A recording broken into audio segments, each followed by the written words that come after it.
Agora eu vou passar para nossa super convidada. Cadê a Brenda? Meu nome é Brenda e a gente vai conversar, então, sou analista corporal, e a gente vai conversar aqui, então, como de fato identificar as necessidades emocionais das pessoas somente olhando para o formato do corpo delas. Eu tenho uma surpresa no final, Então, o invisível molda o visível. Então, a mente molda o formato do corpo. Na verdade, o corpo e a mente são moldados num processo paralelo de 5 etapas. Em 1930, mais ou menos, o Freud revolucionou, né? Dizendo que tinha uma mente dentro de um corpo, que o corpo humano ele não era só um corpo, tinha uma mente ali dentro. Um tempo depois, veio o Reich, e às vezes o Freud não conseguia ter muito sucesso com alguns casos, e aí ele passava para o Reich. E o Reich descobriu que não é que existe uma mente dentro do corpo, que ele descobriu que a mente e o corpo são uma coisa só. Eles descobriram que as pessoas que ele analisando os casos e tudo mais, ele viu que pessoas que tinham o formato do corpo semelhante tinham as mesmas queixas, tinham a mesma percepção de vida. E aí foi onde começou o estudo das análises dos traços de caráter. Aí veio, um tempo depois, o Lowen, sistematizou tudo isso, deu origem à bioenergética, e alguns anos atrás, uns 2, 3 anos atrás, mais ou menos, o Corpo Explica desenvolveu uma metodologia para medir a intensidade desses traços, porque até então ninguém conseguia medir a porcentagem de cada traço, o quanto cada fase tinha impactado na vida daquela pessoa. Então, hoje existe uma ferramenta que mede isso, ela foi criada pelo Corpo Explica e eu sou autorizada e certificada para realizar essa análise. Então, através da análise corporal, é possível identificar por que tu tá passando pelos problemas que tu tá passando na tua vida, por que até hoje tu não conseguiu resolver esses problemas e como, através da análise corporal, tu pode resolver esse problema a partir de agora. Tudo isso através da análise, porque a gente vai ver aqui ao longo da apresentação que cada uma dessas etapas são marcadas, cada uma dessas etapas é marcada por uma dor emocional, existencial, e essa dor, nosso sistema, ele, para não sentir essa dor novamente, ele desenvolve recursos, né, para que a gente consiga viver a nossa vida sem sentir aquela dor novamente.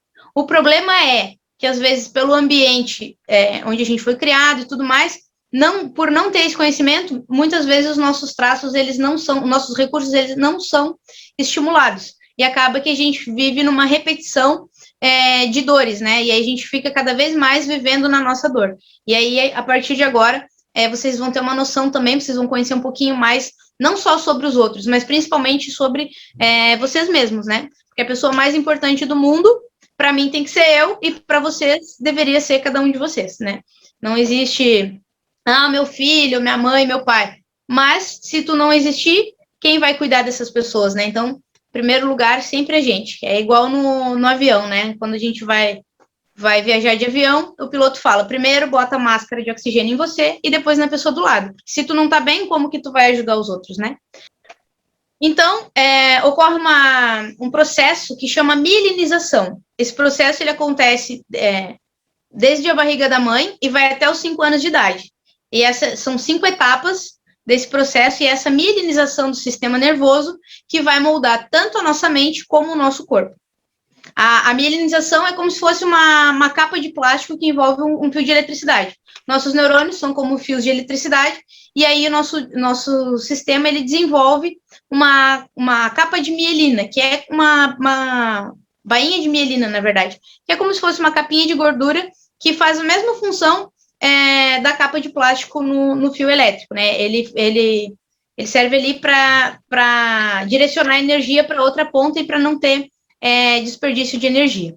E aí eu vou falar do momento que esses traços foram criados, a dor básica que ele sentiu para ser moldado, o recurso que ele desenvolveu para não sentir essa dor novamente e o formato que o corpo desenvolveu graças a essas etapas. E tudo que vai ser dito aqui, isso aqui vale muito ressaltar, porque tudo que é dito aqui não tem nada a ver com a intenção dos pais da criança.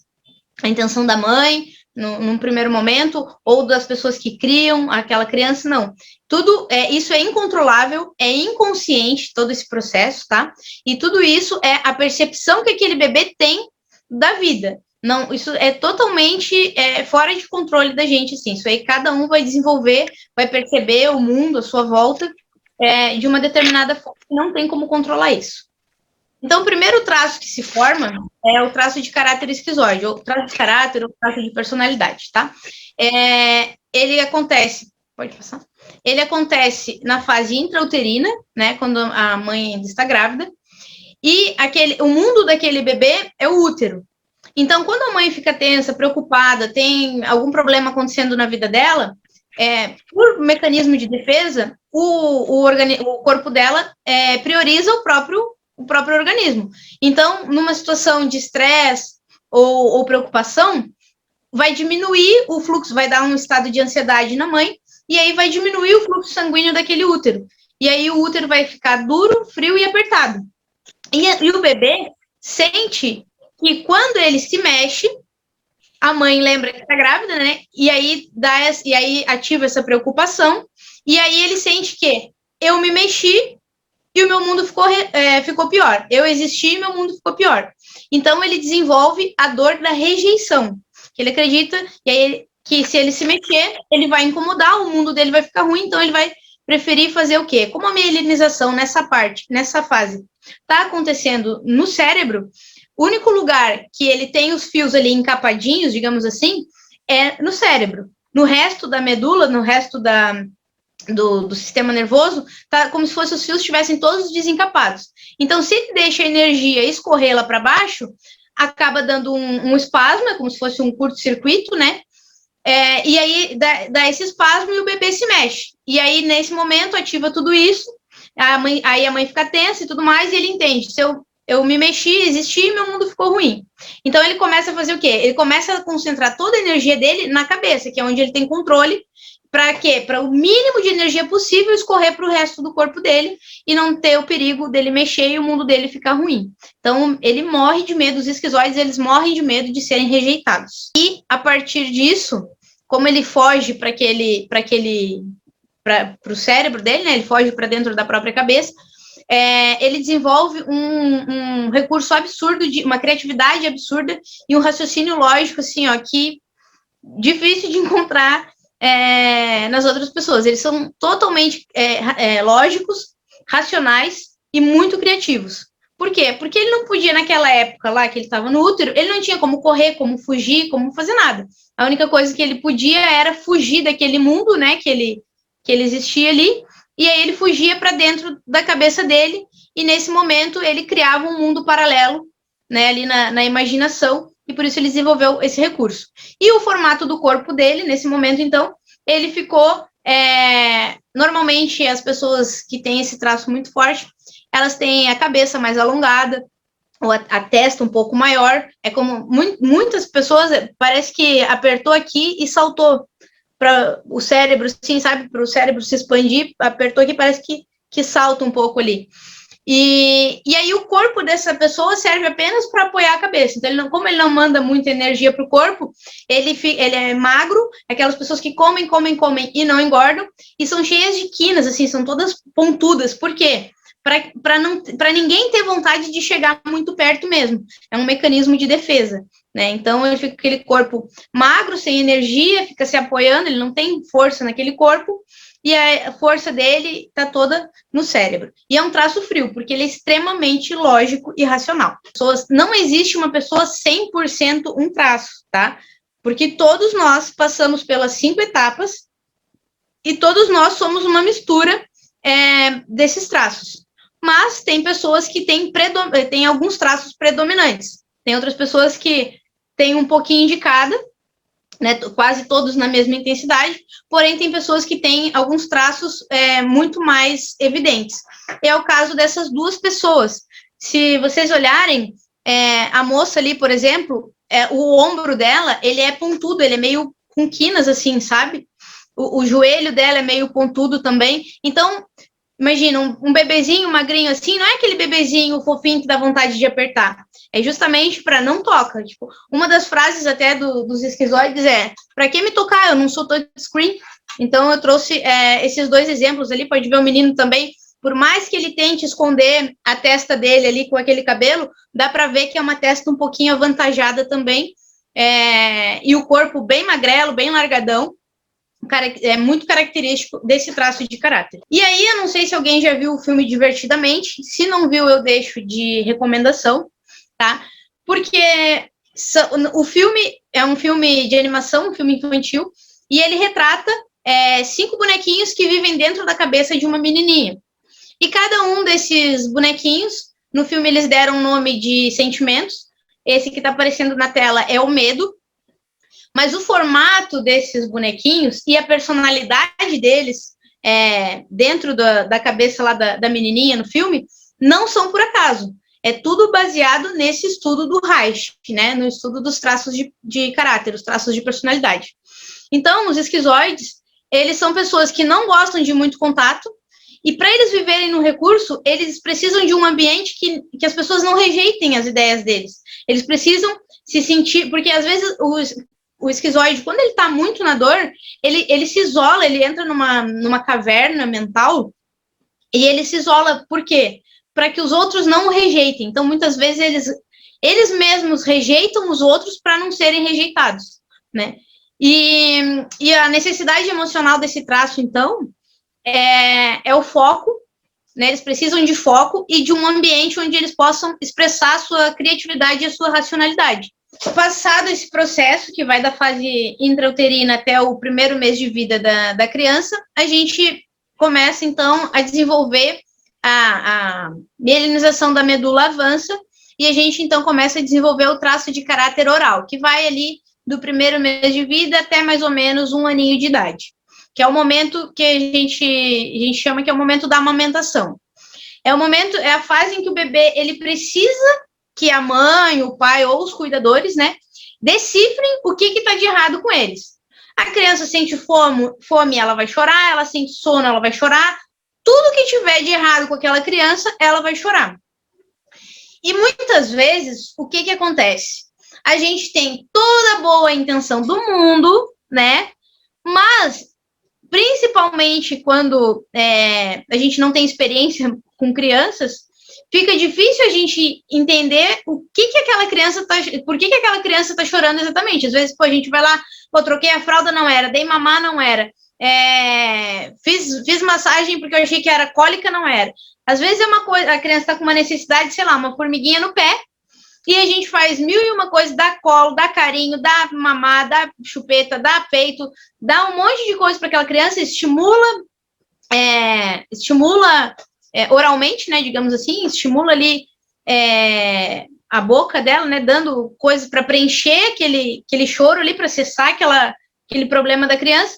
E por mais que ela receba muito carinho, muita paparicação e tudo mais, se o problema dela não for resolvido de fato, ela se sente abandonada. Assim como as crianças que estão chorando e a mãe larga uma mamadeira lá e deixa a criança berrando no carrinho também. A criança também vai se sentir abandonada. Mas não é só pela falta de carinho ou falta de estímulo. O excesso também desenvolve essa dor. E aí, então, independente da intenção da pessoa, que foi acalmar aquele bebê e tudo mais, se o problema exato da criança não foi resolvido, eu estava com formiguinha do pé. Se ninguém tirou aquela formiguinha do pé, por mais que a criança até se acalme, né, a necessidade dela não foi preenchida, não foi resolvida. Então, ela se sente abandonada. E aí entra o recurso que o oral desenvolve, que é o recurso da comunicação e o acolhimento. Então, são pessoas extremamente comunicativas, se expressam muito bem, falam com as mãos, falam muito, sim, e também são pessoas que comunicam não necessariamente só falando, são pessoas totalmente transparentes. O rosto delas, assim, a expressão delas, ela é como se traduzisse tudo que está passando dentro da cabeça. Por quê? Porque quando aquele bebezinho não sabia se comunicar, ele precisava desenvolver, ele não sabia falar, e ele precisava desenvolver uma forma de se fazer entender, né? De fazer com que as pessoas entendessem ele. Então, ele desenvolve essa coisa, as emoções estão estampadas na cara das pessoas orais. E aí, eles normalmente têm o formato mais arredondado, são mais gordinhos, fofinhos. Por quê? Porque quanto mais fofinho eu for, mais eu vou atrair as pessoas para estarem na minha volta. E quanto mais pessoas estiverem na minha volta, menor a probabilidade de eu me sentir abandonado. Então, é um traço extremamente quente, totalmente o oposto do esquizoide. O esquizoide, ele é muito racional, muito racional. Já o oral, ele é totalmente sentimental. E aí, o oral, às vezes, ele tá com um problema, ele tá com uma necessidade, e ele não sabe o que está acontecendo, e para ele conseguir entender o que está passando na cabeça dele, para ele conseguir racionalizar, ele precisa primeiro sentir, porque nessa fase, a mielinização está acontecendo na coluna cervical. Então, está aqui, está no peito. A mielinização está aqui na boca e no peito. Então, é muito sentimento, é muito sensorial. Os orais são muito intensos e muito sensoriais. E aí, quando eles crescem, às vezes eles estão com um problema que eles não sabem como resolver, foram repreendidos, porque adulto não chora, adulto não pode chorar e tudo mais, é feio chorar e essas coisas que a sociedade ensina. E aí, o que as pessoas fazem? Não sabem lidar com aqueles sentimentos que está acontecendo lá dentro, tudo embaralhado, não conseguem botar esses sentimentos para fora, né? Não conseguem chorar, porque o ambiente não permite, de alguma forma, ou se trancam, enfim. E aí, eles começam a fazer o quê? Para preencher aquele vazio que estão sentindo, começam a preencher com comida. E aí, comem, viram muitas vezes compulsivos, né? E esse vazio nunca vai cessar. Por quê? Porque não é comida que está faltando ali. Está faltando ali um acolhimento, um afago, uma atenção. É poder a pessoa conversar com outra pessoa sem ser julgada, sem ser criticada. Ela só precisa colocar para fora. Porque ela colocando para fora, depois que ela colocar para fora, que ela vai conseguir racionalizar sobre aquilo, né? Então, muitas vezes, se tem uma pessoa oral e ela está com um problema e ela vai estar com um prato cheio de comida ali, tá botando para dentro, tu para 5 minutos para conversar com ela, tu dá tua atenção plena e tu só escuta o que ela tem para falar e só permite que ela chore, o que ela fale, o que ela bem entender, sem questionar, sem dar pitaco, sem nada, muitas vezes a fome passa. Por quê? Porque não é fome que aquela pessoa está sentindo. Ela está sentindo um vazio e ela quer preencher aquele vazio. O que ela aprendeu desde pequenininha? Ela recebeu estímulo oral, chupeta, mamadeira, peito, enfim. E aí ela faz isso quando grande também. Agora, ela não precisa que alguém venha e alcance a comida para ela. Ela mesma consegue pegar sozinha. E aí são pessoas que não sabem lidar direito com as suas emoções, e aí elas começam a comer tudo que elas veem pela frente. Então, é um traço extremamente quente. E exemplo disso, clássico, é o Jô Soares, né? Ele vai dizer que ele não parece um bebê grande, tem os ombrinhos corridos, é todo redondinho, todo fofinho, tem as perninhas curtas, ele parece um bebê gigante. E pode até ver nos programas antigos dele e tudo mais, deve ter no YouTube aí, ele tá sempre pegando nas pessoas, ele é muito carinhoso, ele precisa de contato, os orais precisam desse contato. Enquanto o esquizoide, ele tem aversão ao contato, o oral precisa disso para existir. Então pode até ver ali, a menina ali que eu coloquei também, ela é toda redondinha, fofinha, e tem as perninhas curtinhas, é outra que parece um bebê. E aí, é até interessante que as pessoas orais, elas não têm, por mais que elas sejam mais velhas, elas sempre vão aparentar uma idade a menos do que elas têm, porque elas trazem aquela inocência com elas, aquele arzinho angelical, assim, sabe? Então, um arzinho de criança mesmo. Porque, no fundo, são bebês grandes aí, que nem tá na foto aí. Então, no filme, a oralidade é representada por essa bonequinha azul, que no filme é chamada de Tristeza. O nome que eles deram, eu não sei por que a nomenclatura que eles resolveram fazer, mas trazendo para a vida real, na minha percepção, talvez seja por quê? Porque as pessoas orais, elas precisam chorar. E não necessariamente é um choro de tristeza. Às vezes elas precisam chorar só para entender o que está acontecendo com elas. E aí no filme representaram por esse sentimento tristeza, mas essa bonequinha eu apresento para vocês a oralidade. Pode ver que ela é toda redondinha, toda fofinha, com aquele olhar tristezinho assim, né, pedindo um colo e com as perninhas curtas. Então, essas pessoas, por serem tão sentimentais, elas são mais suscetíveis a ter depressão e ansiedade. Então, eles são seres muito emocionais, sensoriais e super intensos. Intensidade é a palavra do oral. E aí, o que eles precisam? Qual é a necessidade emocional deles? É clareza mental, equilíbrio emocional e auxílio, principalmente, né? Auxílio contra a ansiedade e depressão. Depois disso, ali por volta dos 2 anos, então, começa a desenvolver a mielinização no traço e o traço de caráter psicopata. Gente, me esqueci de falar no início, mas todos esses nomes que eu estou trazendo, esquizoide, psicopata, mais para frente vai ter o masoquista, isso não tem nada a ver com transtorno psicológico, com transtorno mental, com essas coisas que a gente vê falar de filmes, tá? Isso aí foi só a nomenclatura que o Reich e os sucessores deles usaram, e o Corpo Explica também manteve, né, como até uma forma de homenagear, né, quem começou todo esse estudo. Então eles só mantiveram os nomes, mas não está relacionado aos termos que nós temos um conceito pré-concebido, tá? Isso aqui é só os nomes dos traços de personalidade mesmo. E o momento desse aí são os primeiros dessa mielinização, que é na coluna na coluna torácica, né? Então, na região torácica, aliás. E é o momento dos primeiros passos. É a fase, então, que a criança começa a fazer gracinha, a fase do gugu dadá, do bilu-bilu, né? E aí, o que acontece? Eu tô com minha criancinha pequena e tudo mais, e aí recebi uns amigos em casa, ou eu saí em algum lugar, e aí é natural que todo mundo, os adultos, venham para a volta daquela criança ali, ainda mais que é a época que a criança está fazendo gracinha e tudo mais.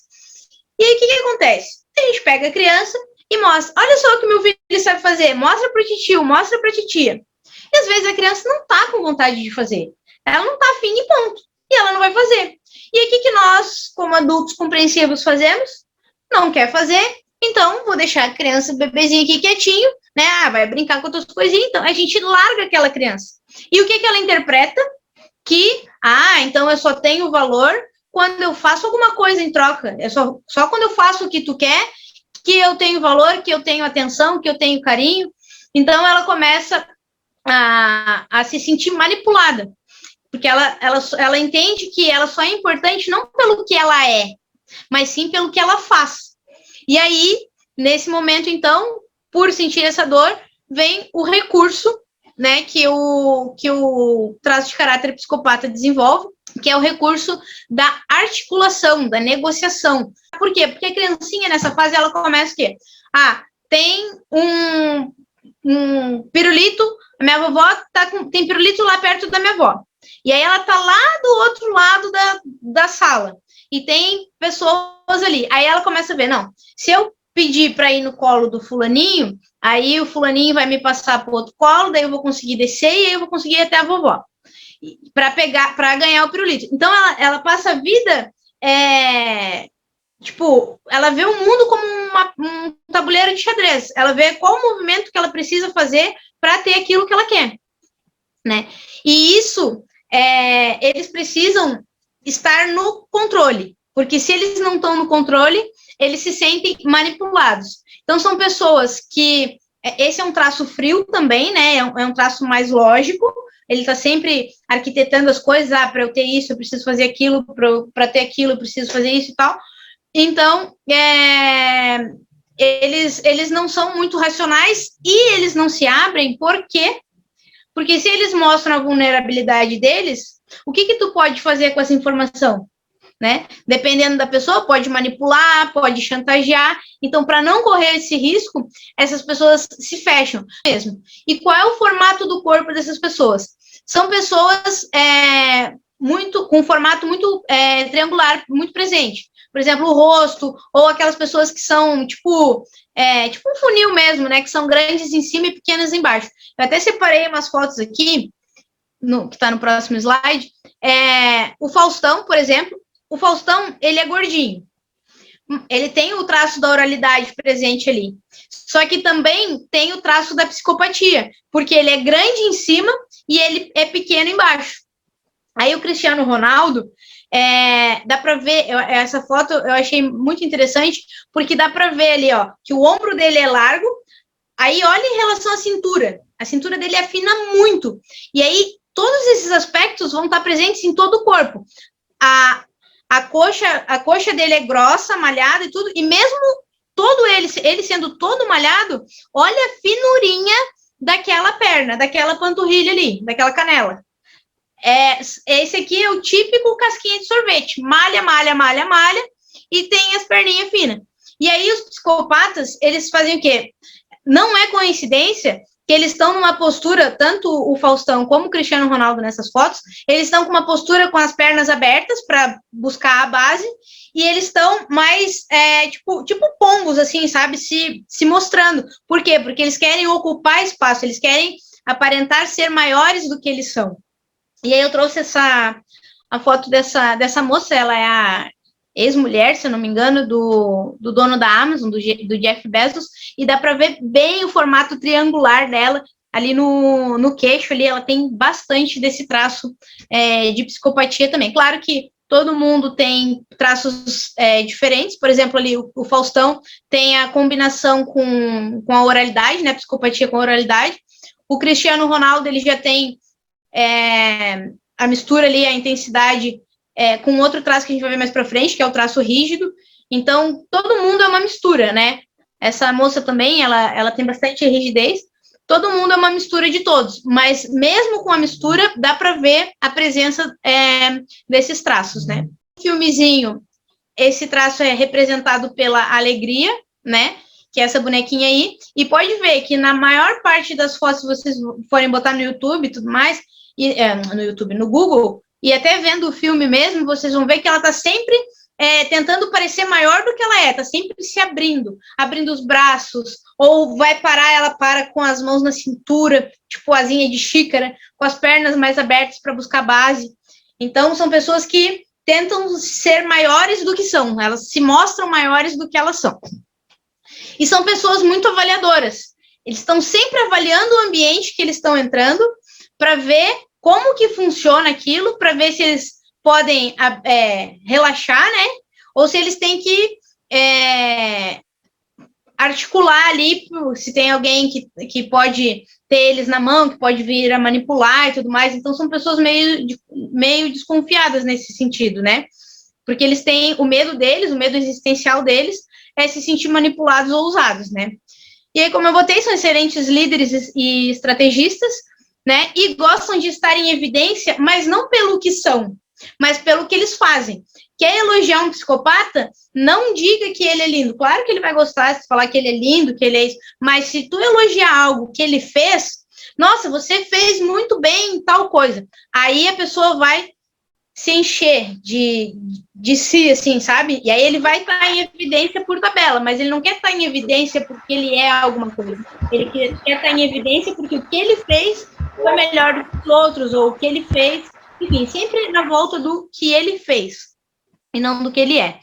E aí, eles são pessoas que precisam se sentir no controle, né, e precisam também de autoconfiança.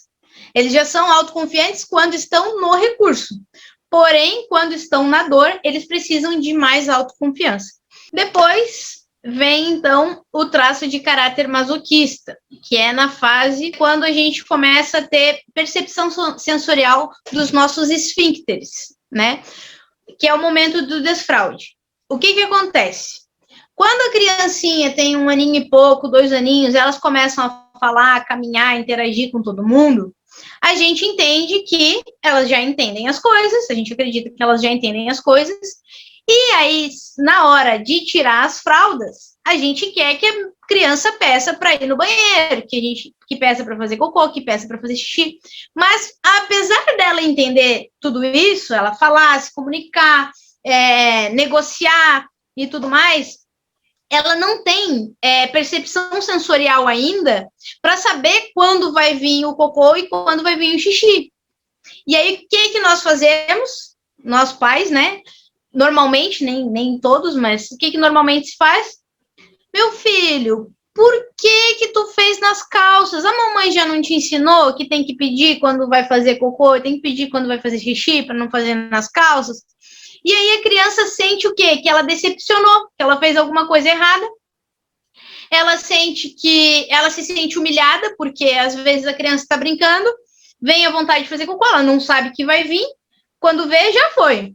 Aí tá brincando com outras criancinhas, e aí uma criança pode chegar e chamar: ô tia, vem tirar o Pedrinho daqui, que o Pedrinho fez cocô, tá fedendo, não sei o quê. E a criança, vendo as merdas expostas, né, ela se sente humilhada.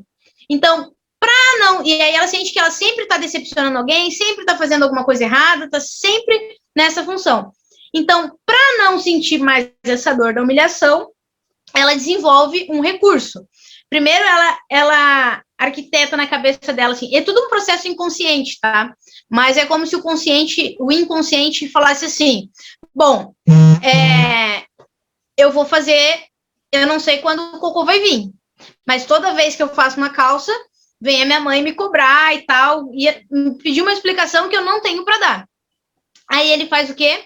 Ele começa a trancar a bundinha. Imagine aí que vocês estão com uma dor de barriga, né? O que vai acontecer? Às vezes o esfíncter não vai aguentar. E aí, como que vocês vão fazer como que a gente faz para chegar até o banheiro?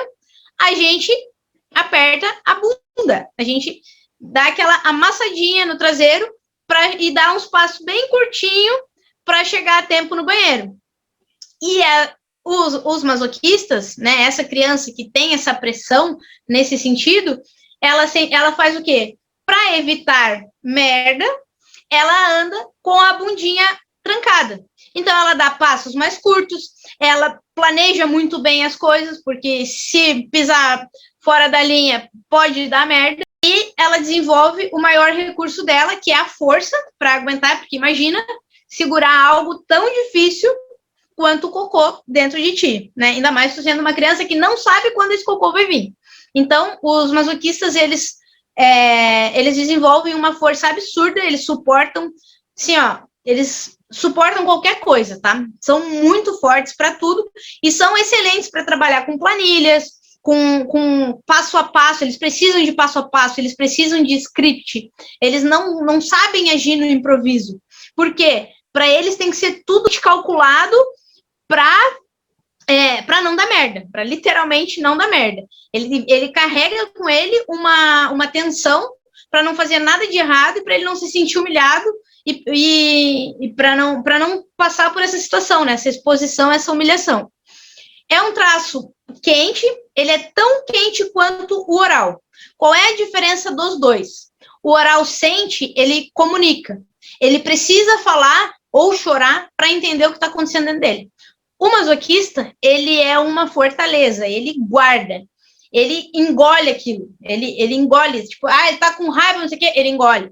Ele tá estressado, ele engole. Para quê? Para não dar merda. Então, ele fica suportando as coisas, só que e aí são as pessoas mais quadradas, assim. São aquelas pessoas que... o formato clássico do masoquista, tá? Bundinha para dentro, parece que levou uma raquetada. Pezinho de pinguim para fora, os joelhos e os pezinhos descem para as duas, para fora. Por quê? Porque no apertar a bundinha, automaticamente os joelhos já viram para fora e os pés também, né? E aí a barriga se projeta para frente. E aí são as pessoas que, por mais que sejam malhadas e tudo mais, ou sejam gordinhas, ela é reta dos lados, ela não tem curva e nem o abaloadinho do oral. Elas são retas, né? Quadradas mesmo. E aí aqui um exemplo clássico é o Hulk, né? O incrível Hulk, que pode ver, ele é todo quadrado. Claro que ele é um super mutante e tudo mais, mas tem pessoas exatamente assim, né, quadradonas, o rosto dele é quadrado, ele todo é quadrado, ele não tem ali cintura, ele não tem nada, ele é todo quadrado, as pernas dele parecem um tronco de árvore, ele tá fincado ali, dali não sai, né, e tá sempre a um passo de explodir. Porque, como eu falei, os masoquistas, eles sentem e sentem muito, tanto quanto os orais. Só que para não dar problema, para não dar nada errado, eles guardam. E eles vão engolindo. E como eles são ótimos em guardar segredos, ótimos em guardar as coisas, são muito fortes, o que as pessoas fazem, normalmente? Elas vão e depositam os seus problemas, os seus lixos emocionais em cima dessas pessoas. E eles não sabem o que fazer com aquilo, eles não colocam para fora, eles fazem o quê? Eles guardam, eles engolem aquilo e guardam. E aí, às vezes, a gente fica lá, pô, a pessoa é tão compreensiva, é tão isso, tipo, me escuta, não sei o quê. Às vezes, eles não falam nada, eles só escutam e absorvem e guardam. E eles sentem. E aí, eles querem te ajudar de alguma forma. E aí, eles começam a fazer o quê? A carregar o teu peso junto contigo. Só que o teu peso não vai ficar mais leve para ti se ele te ajudar a carregar. Na verdade, tu tá depositando um lixo emocional dele, tá usando a força dele para carregar algo que tá usando a força que ele tem para executar as coisas, né, para fazer as coisas acontecer, porque são pessoas normalmente mais lentas também, mas eles fazem acontecer, eles são ótimos executores.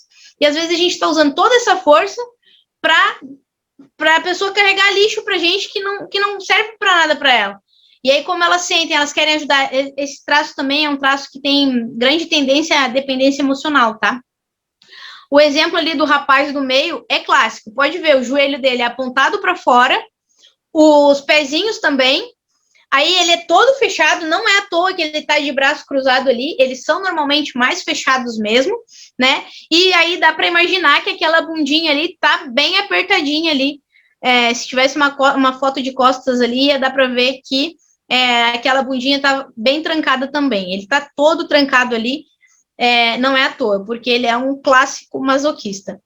E uma pessoa que é super masoquista, apesar também de ter o traço da oralidade, assim como o Jô Soares, assim como o Faustão, a combinação da Dilma, ela é como masoquista. E aí eu peguei essa foto de rosto dela, por quê? Os masoquistas são exatamente assim, eles sentem as coisas e eles trancam a boca. Nossa, eu estava procurando uma foto para ilustrar legal e tal, né, para apresentação, e aí eu coloquei Dilma Rousseff no Google e tal. Cara, a maioria das fotos dela, ela tá com a boca assim, apertada. A maioria das fotos. Porque, tipo, se segurar para não falar merda, que não adiantou muito no caso da nossa ex-presidente, coitada.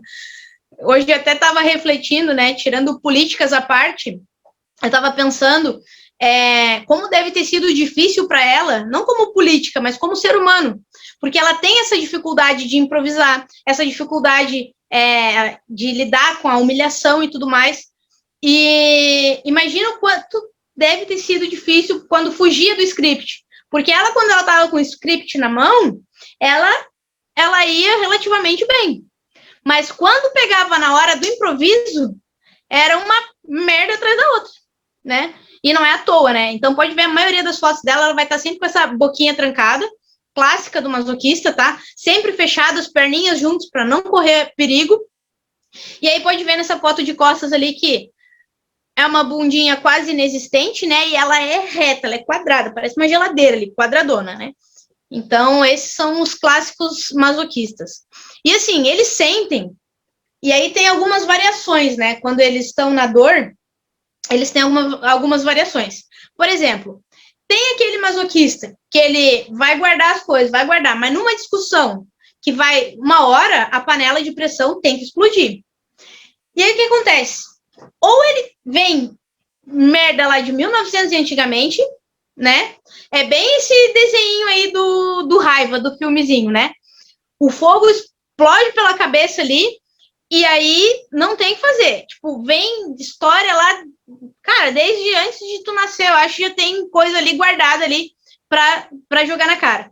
Ou tem aquelas pessoas que guardam, não explodem de jeito nenhum. Mas não é porque elas não estão sentindo, elas estão explodindo por dentro, elas estão fazendo mal para elas mesmas, e aí acabam desenvolvendo depois doenças e tudo mais, né, câncer e outras coisas. E tem aquela pessoa que, já que é para fazer merda, então toca o terror, né, e aí começa a fazer merda desenfreadamente. Se elas estão na dor, elas não estão num ambiente que fortaleçam seus recursos, às vezes a pessoa fica tão exausta de carregar, que ela pega e explode mesmo e liga o vida louca e vai nessas aí. E até interessante desse desenho específico, se vocês repararem ali nos dentes deles, os dentes todos tortos, por quê? Ele tá sempre apertando aqui, ó, segurando. travando. E isso faz a arcada dentária ser toda desalinhada, toda errada, igual desse desenho, por exemplo. Então, são pessoas tensas que, mesmo que não aparentem, eles sentem muito e eles guardam os sentimentos deles. E eles estão sempre a um passo de explodir. E se ele não explodir contigo, se ele não botar para fora, porque é até bom quando ele explode. Não é que seja bom quando ele explode, mas pelo menos é um momento em que ele consegue colocar aquilo para fora.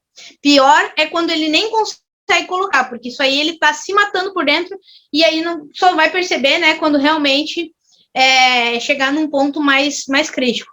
Então, são pessoas que precisam relaxar, precisam descansar, precisam aliviar as tensões deles, precisam de equilíbrio emocional, de calma. E aí a gente entra, então, no último traço de caráter, né, na formação do último traço, que é o traço de caráter rígido, o traço de personalidade, enfim, que começa ali aos 5 anos de idade, no surgimento da sexualidade. O que é o surgimento da sexualidade? Que a criança vai ter vontade de transar? Não, não é isso. O surgimento da sexualidade é quando a criança toca no nariz, não sente nada. Até um pouco antes dessa fase acontecer, toca lá nas partes íntimas, também não sente nada. A partir do momento que a mielinização ocorre lá na região sacral, ela faz o quê? Ela começa a dar novas percepções sensoriais.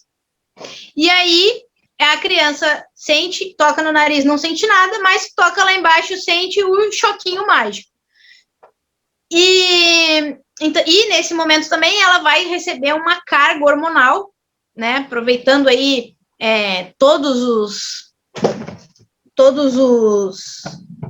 as fases, né, que acontecem, ela vai, nesse momento ela vai se sentir traída. Por quê? Porque a menininha é a princesinha do papai e o menininho é o príncipezinho da mamãe. E é nessa fase que eles começam a ver que o mundo ele é dividido por pares, né? O papai tem a mamãe, o vovô tem a vovó, o titio tem a titia, e assim por diante, né?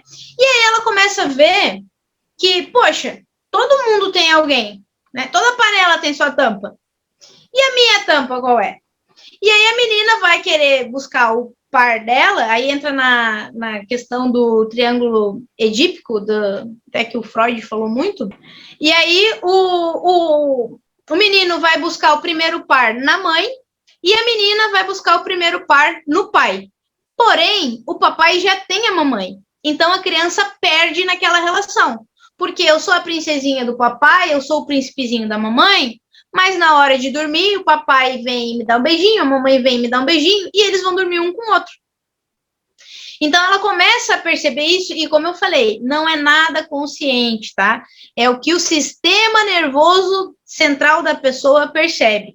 Não tem nada, assim, de intenção ou coisa assim. É uma fase da vida que todo mundo passa sem exceção, e aí vai ter essas percepções aí. E aí, o que acontece? O papai já tem a mamãe já tem o papai, e aí essa criança perde, então, nessa relação. E aí, qual o recurso que ela desenvolve? Da competitividade. Ela nunca mais vai querer perder, ela nunca mais vai perder nada na vida dela.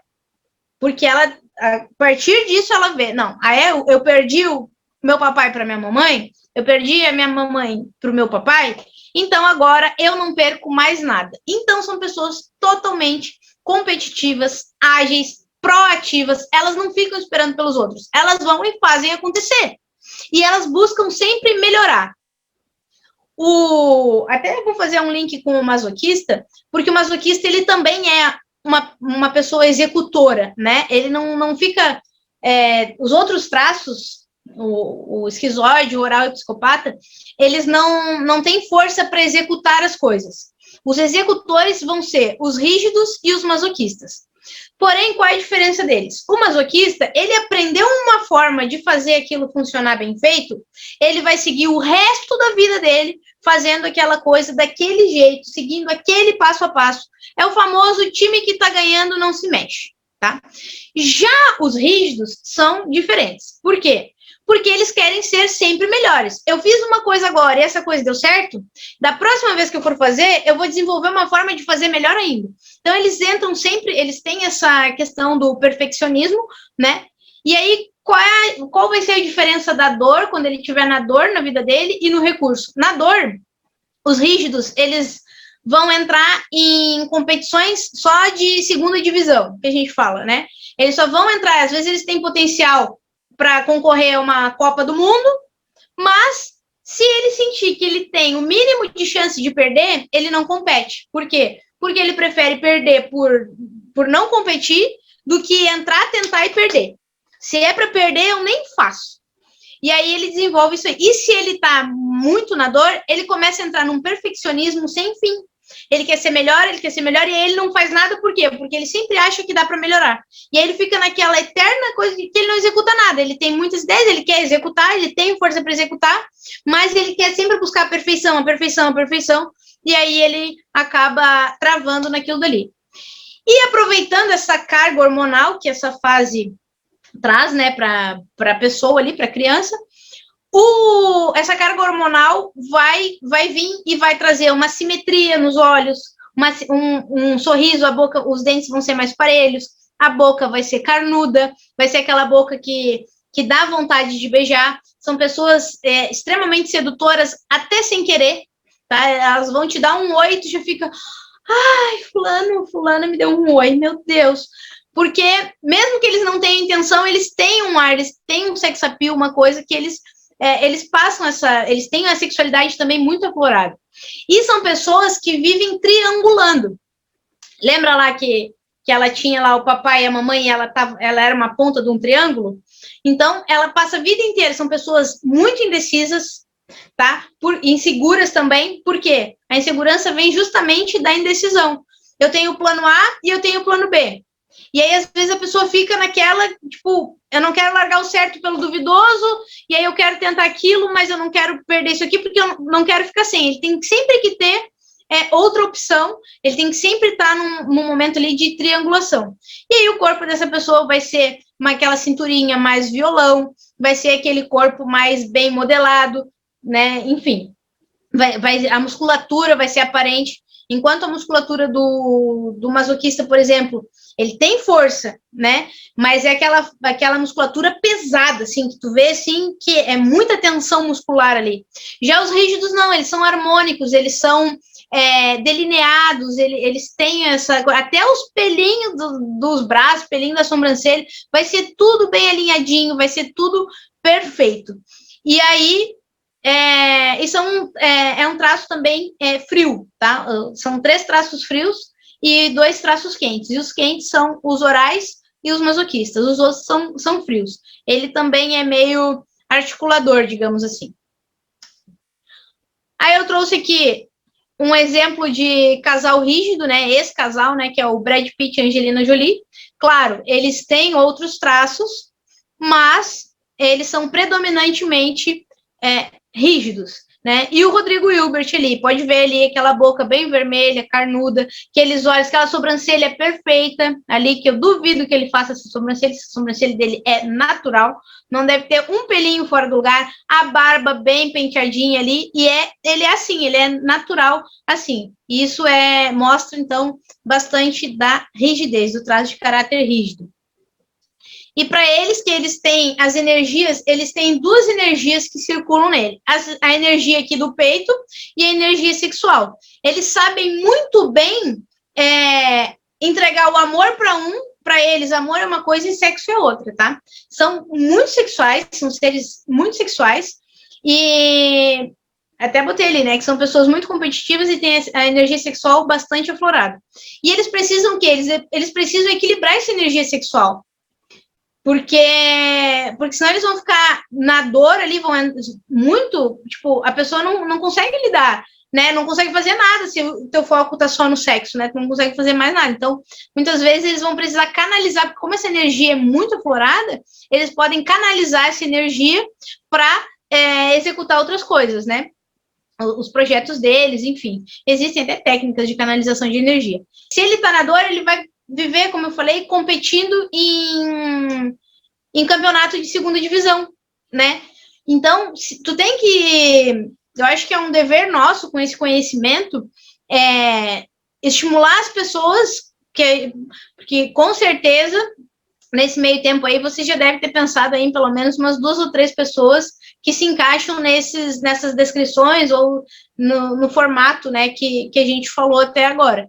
Então, é nossa obrigação, acho que o conhecimento, a consciência é poder, né? E assim como disse o tio Ben para o Peter Parker, Peter Parker, que com grandes poderes vem grandes responsabilidades. E esse conhecimento é um poder bastante grande também. E aí a gente tem a responsabilidade de fazer o possível, né, dentro das nossas condições, para não estimular a dor daquelas pessoas, e sim estimular os recursos. Com certeza, a relação de vocês vão melhorar muito a partir de agora. Por quê? Porque cada um funciona de uma forma diferente. E hoje, né, estando aqui, acompanhando todo esse conhecimento, vocês conseguem ter uma noção do porquê que cada um é diferente, e agora dá para entender um pouco desse universo do outro, né? E isso para qualquer relação, seja relação amorosa, com os filhos, com os pais, com os amigos, no trabalho, enfim, com clientes, é uma relação que todo mundo sai ganhando. Até foi por isso que eu acabei conhecendo a Ângela, né? Porque eu estava buscando, depois a Raquel e tudo mais, e agora estou aqui, porque eu estou buscando formas de espalhar esse conhecimento para mais pessoas. Assim, todo mundo sai beneficiado, todo mundo sai feliz. Caso vocês queiram baixar o e-book, onde eu falo melhor, é um e-book gratuito, tá? Vocês podem apontar a câmera do celular aí e baixar o e-book de Codificando as Respostas que seu corpo carrega, e aí vai ter explicadinho mais passo a passo, o conteúdo mais esmiuçado, né? Sobre todos esses traços de caráter, que a gente já veio desde sábado passado falando disso. Hoje eu dei só uma pincelada por cima, o e-book está mais completinho ali. O que faz uma análise corporal? Analisando algumas partes do teu corpo, como, por exemplo, os olhos, a boca, o formato do rosto e algumas outras partes, a gente é capaz de saber quantos por cento cada fase te marcou, né? Então, dá para saber assim, tu tem 30% do traço de oralidade, 25% do traço de psicopatia, 10% de rigidez, e assim sucessivamente. E aí, dá para entender as exatas forças que tu carrega e as fraquezas. Até porque tem traços que eles conflitam. Na verdade, todos os traços, em algum ponto, eles se conflitam e em algum ponto eles se complementam. Então, ter consciência disso faz tu mudar toda a tua vida, né? Principalmente, na verdade, todas as pessoas, mas as pessoas que têm o nível, normalmente a gente tem picos, né? Tipo, eu tenho um traço que é um pico maior, então eu sou mais de um traço do que de outro. Por exemplo, ali que a gente botou o Faustão, ele tem 2 picos altos ali no gráfico dele, que é o quê? A oralidade e a psicopatia. A psicopatia ainda é maior que a oralidade. O Joa, o pico dele é a oralidade total, assim. Já o Cristiano Ronaldo, ele já tem 2 picos, que é a rigidez e a psicopatia. Então, a gente consegue entender o universo daquela pessoa ali. E as pessoas que têm um nível mais equilibrado, que elas são mais uma mistura de todos, essa pessoa, se ela está na dor, ela não vai estar na dor em um só traço. Dificilmente, ela vai estar na dor em todos, porque ela é muito volátil, ela é muito diferente.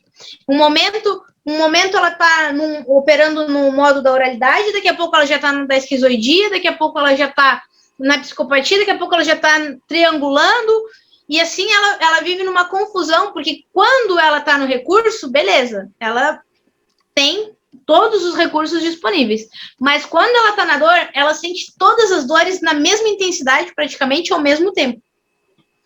Então, a análise é interessante para tu saber exatamente o teu funcionamento, né? E aí tu começa a entender o porquê que tu tá passando pelos problemas que tu tá passando.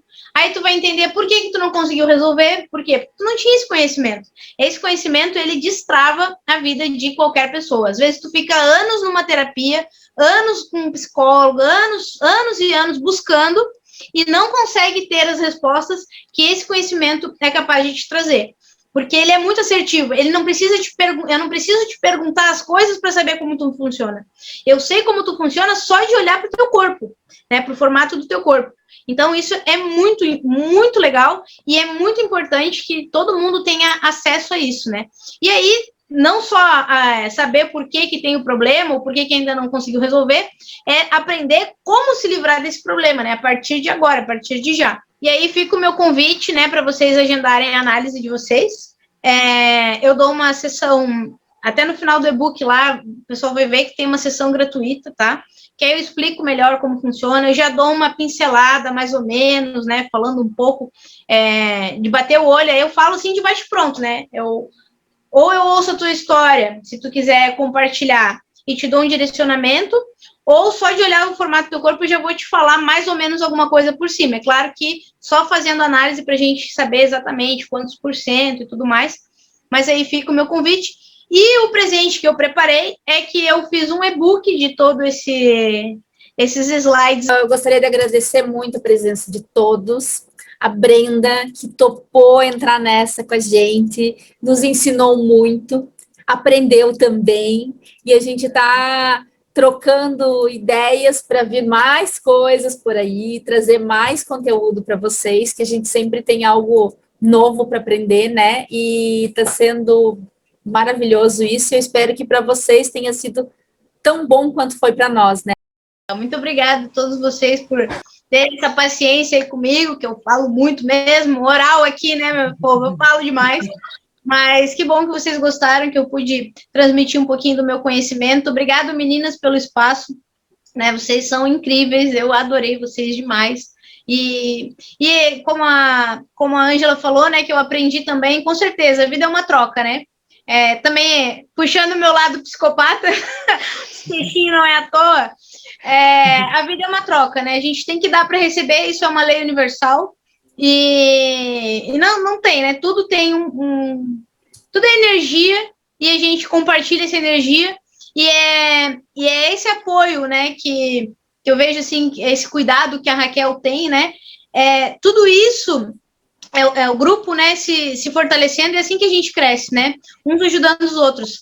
Esse mercado de antigamente, que o concorrente, tipo, era inimigo, isso é coisa de antigamente mesmo, né? A gente está reaprendendo cada vez mais que é a união não faz só a força, a união faz a gente crescer, a união faz a gente evoluir. Então, muito obrigado pelo espaço, muito obrigado pelo tempo de todo mundo que ficou aqui até o final. Eu sei que eu extrapolei no horário aí, peço desculpas, mas muito obrigado, estou muito feliz de ter participado disso tudo com vocês.